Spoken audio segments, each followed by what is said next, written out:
For hour after hour, the armed might of a dictatorship rolls through the center of one of Europe's oldest capitals.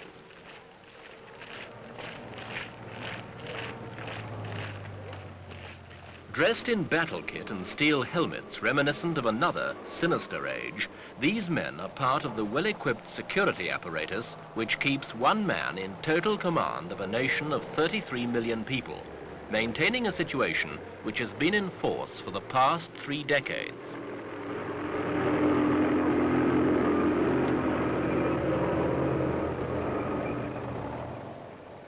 The country is Spain, and the dictator, General Franco.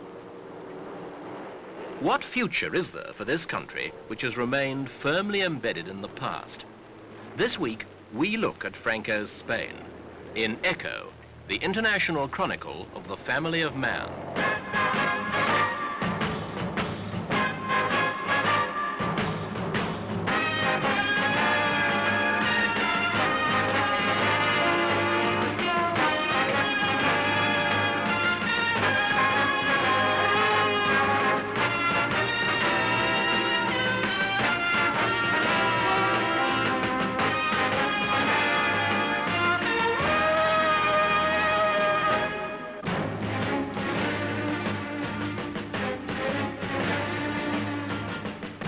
On the surface, Spain under Franco is serene and untroubled by the epidemic of social unrest which has swept across the world in the last decade, although Franco himself came to power as the outcome of the bloodiest civil war Europe had known in centuries.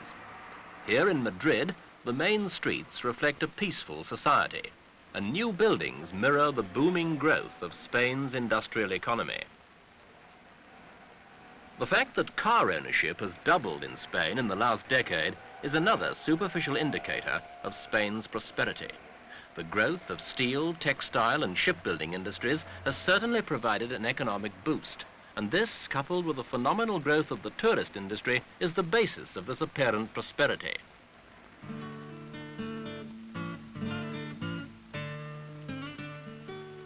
But few of its millions of casual visitors ever come to grips with modern Spain.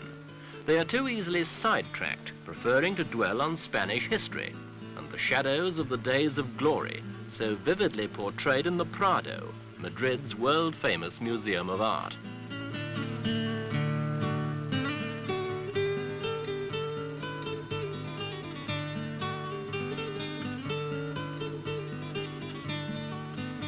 Much of Spain's impressive contribution to culture is devoted to illustrating the conquest of the Americas, when regal Spanish galleons explored the New World and brutally exploited it in the name of Spain and the Holy Catholic Church. And now, 400 years later, Catholic dogma is still deeply embedded in the daily life of Spain.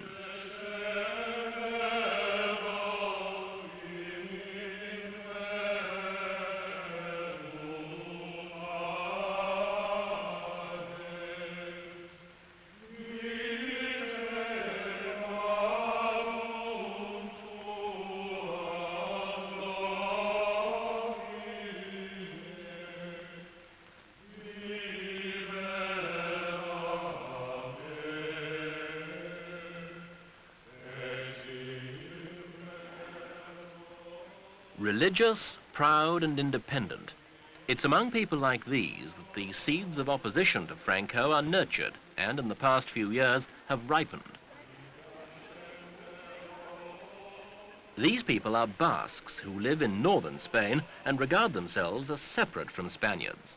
Last year, their demands for autonomy led to civil violence and a vicious roundup of Basque leaders by security forces. Apathy among these people has given way to bitterness and an increasing awareness that the gap between rich and poor under Franco's regime has widened rather than diminished since the Civil War. And for once, their resentment was given voice by the church. These priests staged a demonstration in sympathy with Basque claims and in protest against police brutality in dealing with their arrested leaders.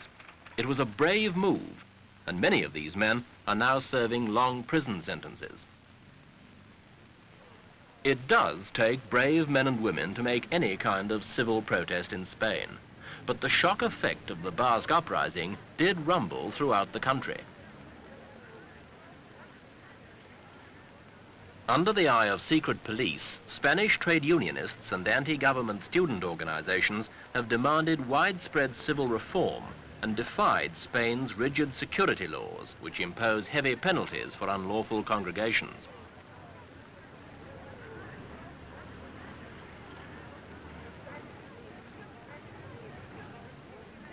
As security police arrived, an echo cameraman risked imprisonment to snatch these pictures in a country where normal, peaceful opposition to the regime is not and will not be tolerated.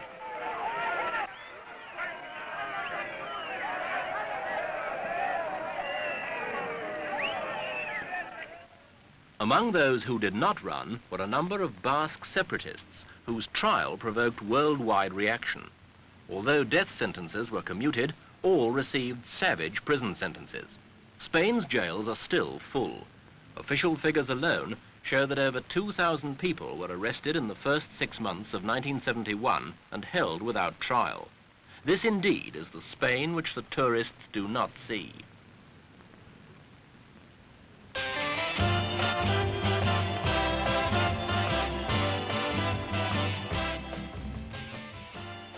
A massive build-up in tourism has made Spain the world leader in this sector. More than 21 million people flock to Spanish holiday resorts every year, and it's a factor vitally important to Spain, since it is now the foundation of that country's economy in its capacity as an earner of foreign exchange.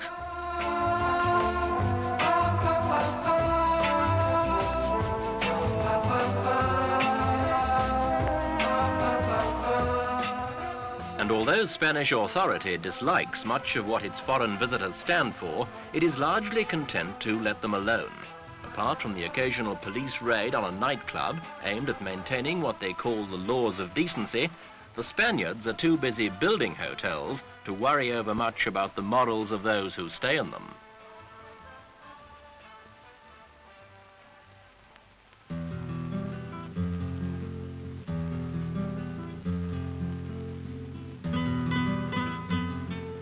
Despite a tourist invasion equal to 2/3 of its own population, Spain has successfully concealed from them its own enclosed regime. Truly, Spain remains fixed in the past. Franco himself, who reached the pinnacle of dictatorial power as the result of a bitter and blood-stained episode, has apparently learned nothing. Furthermore, he is intent on perpetuating his ideology even after death. With all the arrogance of a Roman emperor, Franco has already appointed his successor, in the hope that the transition will leave Spain as solid and inflexible as ever.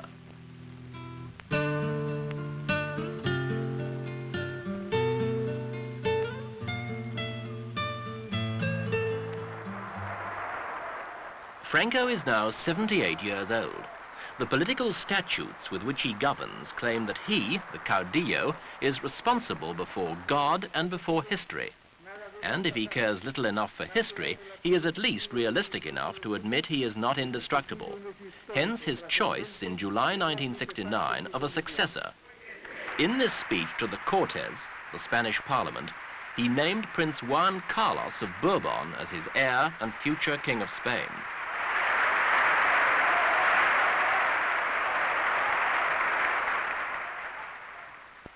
Two years later, at 33, Juan Carlos still waits to inherit the throne, since only Franco's death will give him the crown. But the problems in store for this royal family are big ones, for no one knows if the new generation of Spaniards will remain passive once Franco has gone.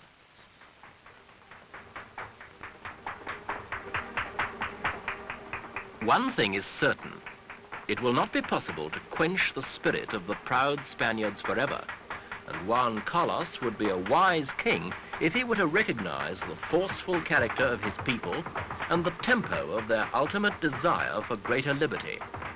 If he doesn't, the pent-up emotions of a subjugated nation may destroy him.